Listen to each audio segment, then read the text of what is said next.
And as Chris disappears, two other people should appear in a minute, because we're going to go back to the papers, and our reviewers this morning to do that with me is the broadcaster and journalist Afia Hagen and the political commentator Benedict Spence. There they are.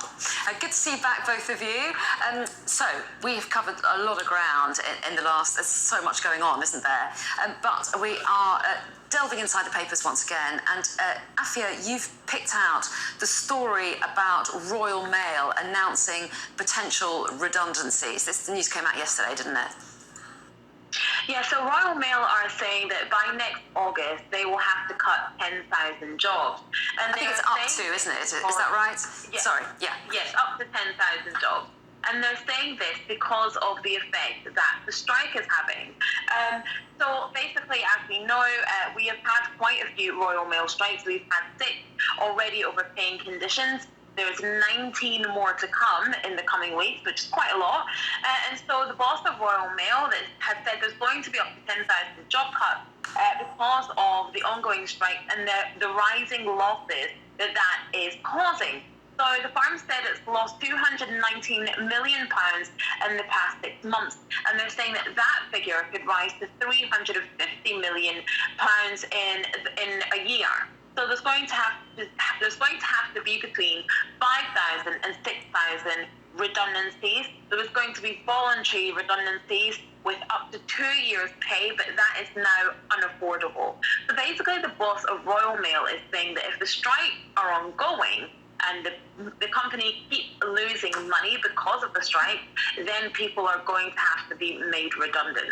Now, I don't know how that's going to go down with people on the picket lines, and there's going to be 19 more of those strikes in the coming weeks. But it looks the way that Royal Mail's fortunes are basically on the slide, and that if these strikes keep going, then redundancies are going to be an inevitability. Well, yeah, and the unions, I think, dispute the figures, don't they? They think that it's a whole different financial situation, so there's a real disagreement there between the two sides, so we'll see how that plays out. In the meantime, Benedict, you're going to the front page of The Times, and this, of course, the main story, which is on nearly all the front pages of this morning's papers, and there will be more developments this weekend. We've spoken to the new Chancellor, Jeremy Hunt, this morning, and what it all means for Liz Truss's future is the focus of The Times.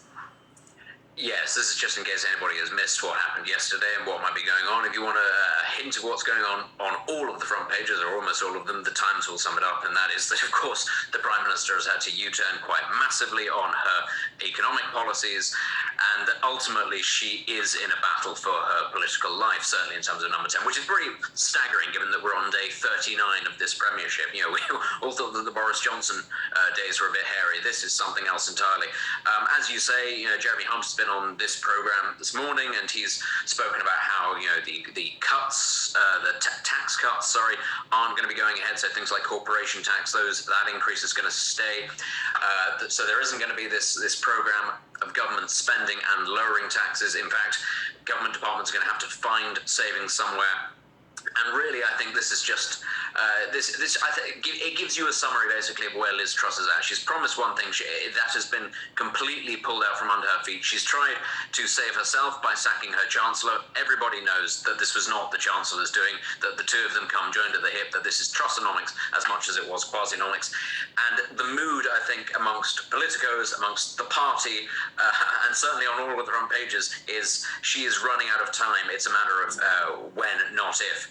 Some people say it could be as early as this weekend. The Guardian said 50-50 chance that she's gone by Christmas. Either way, I think people are pretty certain that this is no longer a functioning premiership, and that she no longer has control of her own party.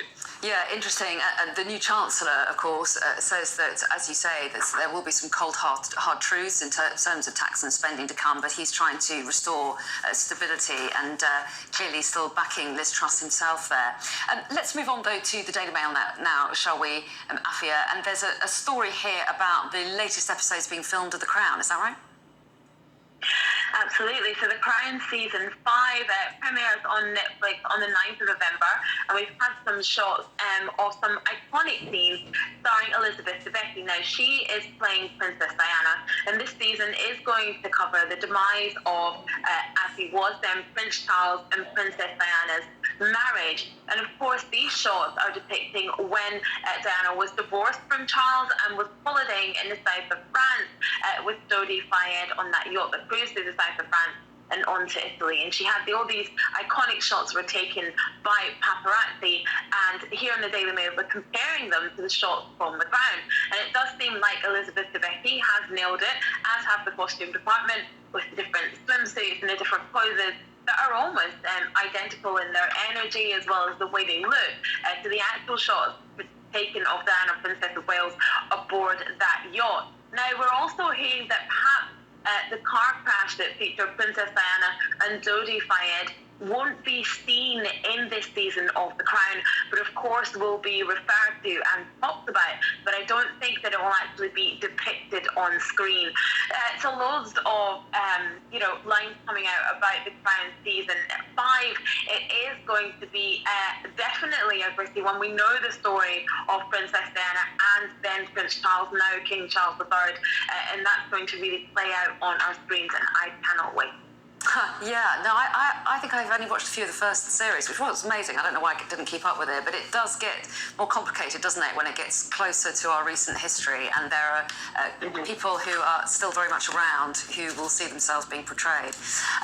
Let's move on to another story that you've picked out, Benedict, now in the Telegraph, and this is some of the kind of fallout for home buyers of recent turbulence.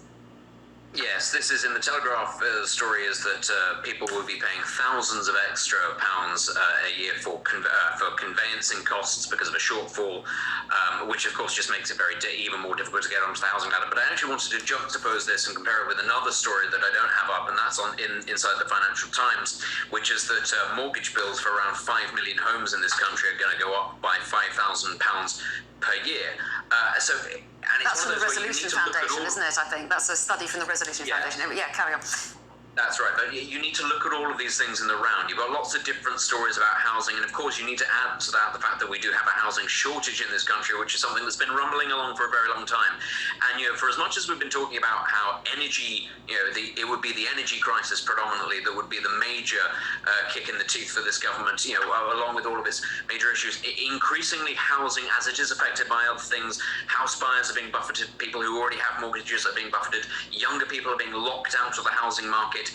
It's all beginning to get incredibly tense in that side, and especially given that you can have to take into account that much of the British economy has been based on the housing bubble for so long. As that starts to collapse, those are natural Tory voters already very disillusioned with what's going on at the moment. This spells disaster for the party, even if they manage to rectify the mistake of the 5 weeks. We're out of time. Benedict Afia, thanks very much. Sorry.